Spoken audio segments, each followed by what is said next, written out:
তিন ধরনের মানুষের সঙ্গ এড়িয়ে চলা উচিত। শরীরের যত্নের মতোই মনের যত্ন নেওয়া প্রয়োজন। মানসিক স্বাস্থ্য ভালো না থাকলে স্বাভাবিক জীবনযাপন সম্ভব নয়। তাই জীবনে নেতিবাচক চিন্তাভাবনা ও নেতিবাচক মানুষের প্রভাব এড়ানো উচিত। আপনার চারপাশে এমন অনেক মানুষ আছেন যাদের চিন্তাভাবনা নেতিবাচক এবং তাদের সঙ্গ আপনার মনের অবস্থাও খারাপ করতে পারে।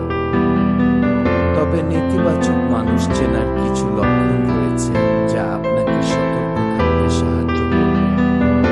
অতিরিক্ত অভিযোগকারী। সমস্যা হলে অভিযোগ হওয়া স্বাভাবিক, কিন্তু যদি কেউ প্রতিটি বিষয়ে অভিযোগ করে তাহলে তার সঙ্গ এড়িয়ে চলাই ভালো।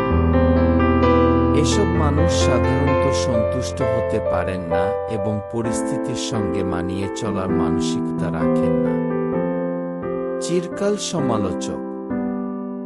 যদি কেউ সব সময় আপনার কাজ নিয়ে সমালোচনা করেন তাহলে তাকে এড়িয়ে চলা উচিত।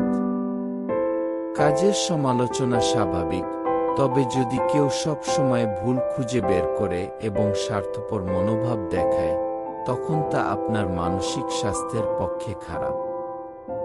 লক্ষ্যহীন মানুষ। যাদের জীবনে কোনো লক্ষ্য নেই তারাই উন্নতির পথে অনেকটাই পিছিয়ে পড়েন।